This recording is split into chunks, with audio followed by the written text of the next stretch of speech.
No, it's not. Wait. It's not for you Friday. You're definitely quarantined.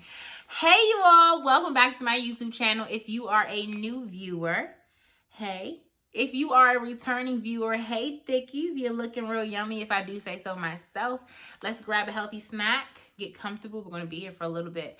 I'm assuming that you're watching this video because you are on a healthy journey, or you would like to start one and you don't know where to start and you're just looking for some helpful tips.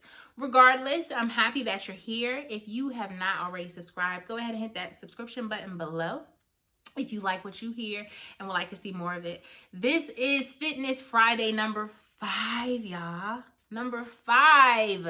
And to some people, that's like not a big deal. But for me, it tells me that I am being consistent in creating this healthy lifestyle. 5 means that we've done this for 5 weeks. Means I've passed that threshold of the 21 days to create a behavior. It means that I'm rocking with y'all the long way. Okay? Like, I ain't going nowhere. We in this. We in this.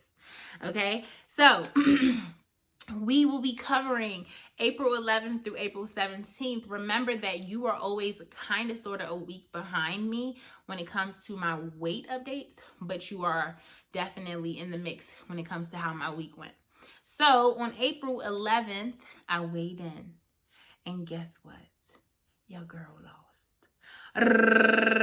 This is me being lazy instead of adding a little clip of some music. 4.5 pounds, y'all. Now, this is the thing. I'm super excited about that, right? And I don't know if I told you all about any weight loss when I first started my Fitness Fridays, but this brings me to a total of 14.2 pounds since I've rededicated myself to getting up, going to the gym, and making better choices. Which I need to look at when I started that, but I'm pretty sure it was like February. So that means we are kind of at the 8 to 10 week mark, maybe. And so according to healthy guidelines, you should lose about 2 pounds a week, 2.5 at most. I know I just lost more than that past week, but I think it balances out to where I am.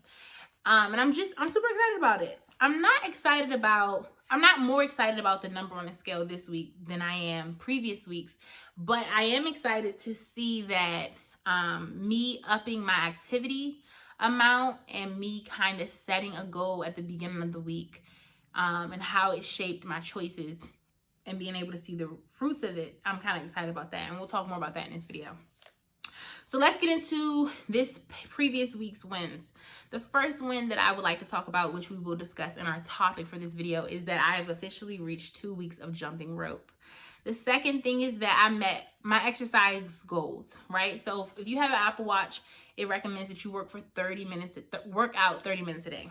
It does not count towards your 30 minutes if your heartbeat isn't at a consistent heart rate for a certain amount of time. I think you have to like maintain your heart rate for over a minute for them to say like, okay, you're working out. So trust me, I've worked out, had my watch on all day, and they'd be like, you only worked out for 15 minutes, sis, sit down. So you have to like be working out. Your heart rate has to reach a certain place, or you have to have so many heartbeats so that they can know, okay, you're doing something strenuous. It's an exercise.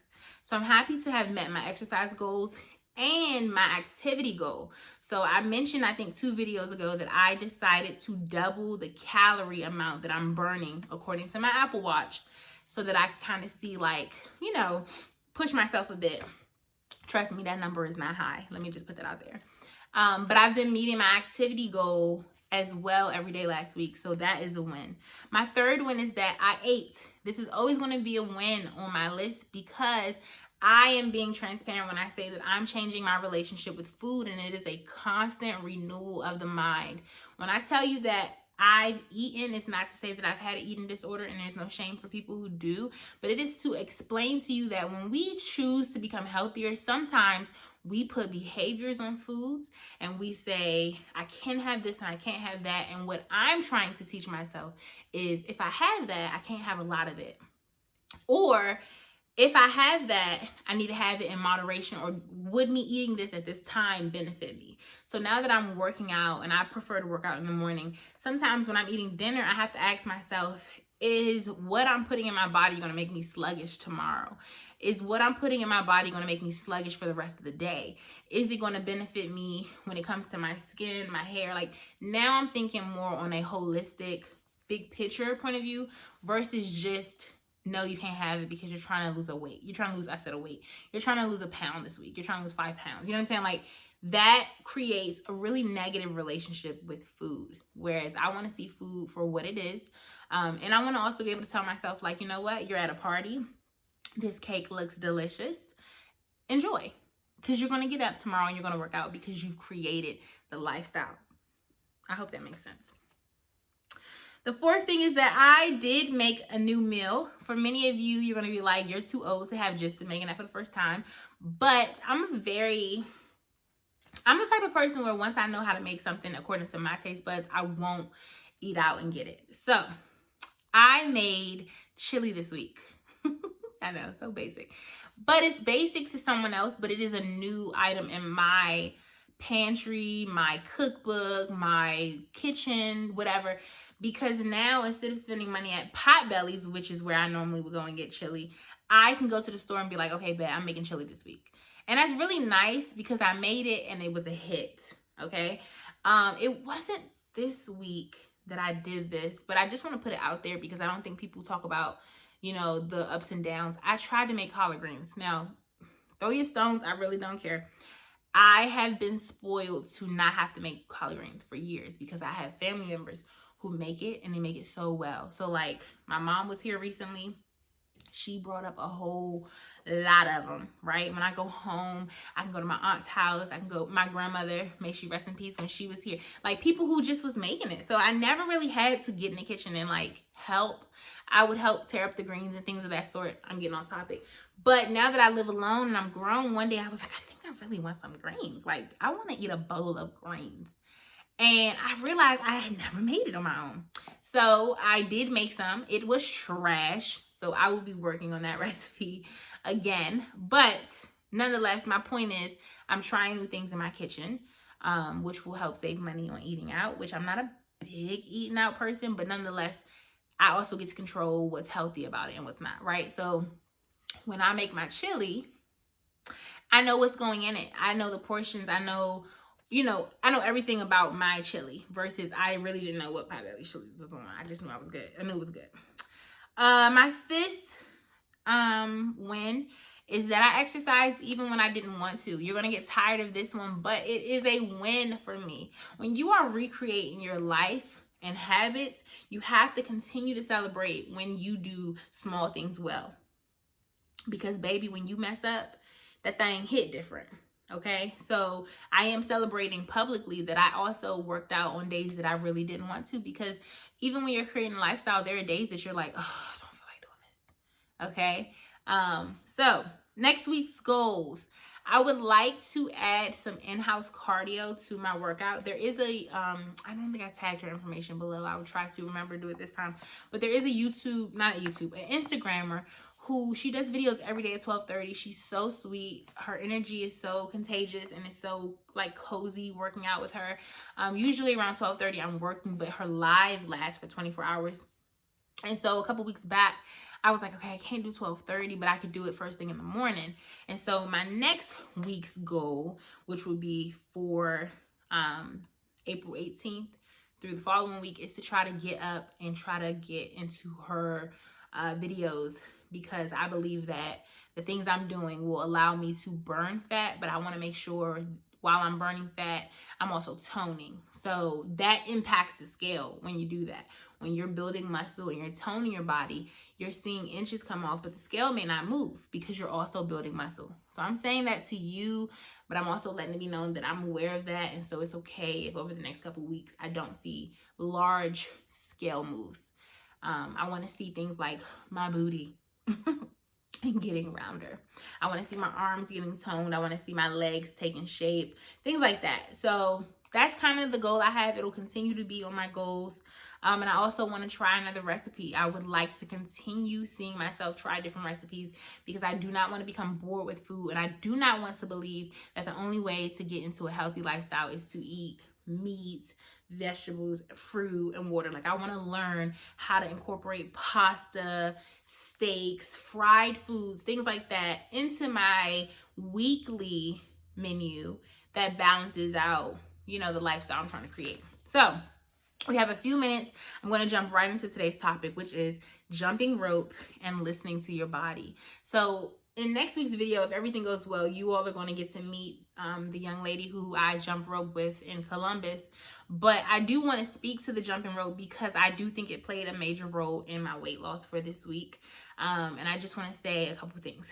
First and foremost, we have created, or we went on YouTube and we saw people jumping rope, and we decided to do it. And so we have been doing this Jump 30 challenge on Instagram. It is not too late for you to join if you would like. You're going to jump for 30 days according to the time that your body sees fit. So originally when we started the challenge, it was jump 30 days for 30 minutes. And then you guys, the first 2 days we almost died. Matter of fact, I may have died. I may have made it to heaven and came back. I'm not sure. Because if I came back, it means that I'm baby Jesus, and I don't want to state that. But I'm pretty sure life ended for me. And then we were talking about it, and we realized that there's not a lot of representation of people who are, you know, plus size doing this challenge on YouTube. And so it really kind of is not as inclusive. And so we changed Jump 30 for Jump 30 days, 30 minutes to Jump 30, meaning you're going to jump for 30 days for however long you would like. Now, myself and the young lady that's been doing it, we have continued to jump for 30 minutes because we just were like, okay, we can do this. But we understand that there are some people with knee injuries. There are people who may be a lot heavier. There are people who may have breathing issues. There's so many reasons to feel not included in this challenge. And so we decided to make it inclusive, but we decided to continue to do 30 minutes. Now, the first week was, you know, you're pumped about it. And what I've been doing, and I encouraged her to do this, and I've been encouraging people online to do this, is to jump in intervals. So am I jumping straight through for 30 minutes? Yes and no. I am jumping, I'm counting to 25, taking a breather, and then I'm starting again. So there's about a 15, maybe 10-second gap between jumps, which means in a 60-second window, I'm doing anywhere between 60 to 90 or 75 to 90 jumps per minute, depending on how much time I need to catch my breath. The first week we did take breaks. I know she took breaks at a certain point. I think I stopped at around the 7-minute mark. And I would just sit down, kind of massage my legs, because, you know, that's a lot of jumping if you're not used to it. Just kind of like rub my calves and things, like a really 1 to 2 minute break, and then I would get up and do it again. So that means I'm adding like 5 minutes to my 30-minute workout just to gather myself. By week 2, which is where we are right now, I have found that I can go a little further, anywhere between a 10-minute to 15-minute point, depending on how I feel, right? So there are some days where it's like, this is such a drag mentally, emotionally, my body does not want to do this. And so maybe at the 10-minute mark, I'm like, okay, let's just chill. But I've noticed that I have started to do 30 to 35 jumps. And now I've kind of played this little game with myself in my head where it's like all around the world. If you've ever played that on a basketball court, you shoot in different points on the court. Well, now I do like a quadrant. And so I go to one quadrant, I'll jump to 30, and I'll go to the next quadrant and do the same thing. And so now I'm hitting about 120 jumps per minute. And I can feel my speed picking up. My coordination is on point. Balance is on point. My breathing is better. And like I said, I can go a little longer when jumping. The only thing as a con, outside of if you want to avoid pain, which I would encourage you to do, is that you want to stretch for anywhere between 15 to 20 minutes before you jump. Make sure you have on comfortable shoes. Make sure you're hydrated. Bring some water out when you take those breaks. Don't be ashamed to take a breather. Like, paired with the topic of jumping, I have listening to your body. If my body was tired, if my feet were pained, if my calves felt like it couldn't go anymore, I definitely sat down. Even with building stamina and being able to go longer distances, I still listen to my body because I understand the no pain, no gain, but I'm like, I'm trying to gain with minimal pain because this is my temple. I want the pain I experience to be good pain. Like, ooh, okay, I'm stretching myself. I feel more sweat happening. I see that I'm losing inches. Not that I break a knee. You know what I'm saying? So I started doing the All Around the World challenge, and I really like it. It's in my head. I made it up. And I can tell that, like, okay, maybe into week 3, which is what I'm segueing into, I'll probably do 30 to 40 if I can, and see what my breathing experience is like. So have water, make sure you stretch for 15 to 20 minutes, comfortable shoes, comfortable clothes. If you have a belly like me, you want either high waist pants that come up and stay up, or if you're okay with the pants being beneath your belly while you jump, so be it. I really like the idea of hoodies. I have like 2 or 3 different sweaters that I use interchangeably when I wash them. But if I could, I would get maybe 1 or 2 more hoodies because jumping with hoodies just seems to be a lot easier and I feel warmer with them. And so, yeah, that's the topic for today. Jumping rope and listening to your body. If you're interested in this activity, I would encourage you to do it. Tag me. I'm at Thick Educator on Instagram. #Jump30. And I think that's everything. My biggest piece of advice for this video would just be whatever exercise you choose to take on. Jumping rope is a full body one. Just make sure you listen to your body. In addition, last thing, and then I'm gonna let you go. Some of the changes that I'm seeing is that my calves have, like, they're getting really toned. And we took some pictures the first week. We're going to take pictures this Saturday, which will make weigh-in number 2 with my partner. But I think when I look at the pictures, I'm noticing some slimming in my neck and face. My stomach seems to be a little smaller, and my belly, it's not a very poked out belly. It's more of like a big belly, but it like hangs. I feel like that's coming up and it's being toned. I don't see much change in my arm, so that's why I want to start incorporating cardio so I can start lifting weights and things like that. And you know, just working out my body so that while it's like burning fat, it's also toning. Okay, so I think that's everything. Just wanted to check in and let you all know those things. I hope you were able to get some gems from that. And I'll see you all in fitness video number 6. Please comment below. Let me know how your journey's going, some of your struggles, topics you would like me to cover, or things you have questions about. I'm thinking about doing a video on really cute plus size workout clothes, you know, just to spruce it up a bit. But I have so many topics in mind, but I just want to make sure that those who are doing a health journey with me can also chime in. I'm happy to make a conversation around it. As always, thank you for watching this video. Please like, subscribe, and share with other people who are also on their health journey and can use some motivation, some encouragement, or just a place to feel like they're visible. They're seeing another plus size woman who can share in the hardships and wanting to lose weight. All right, you all. I love you much. Bye.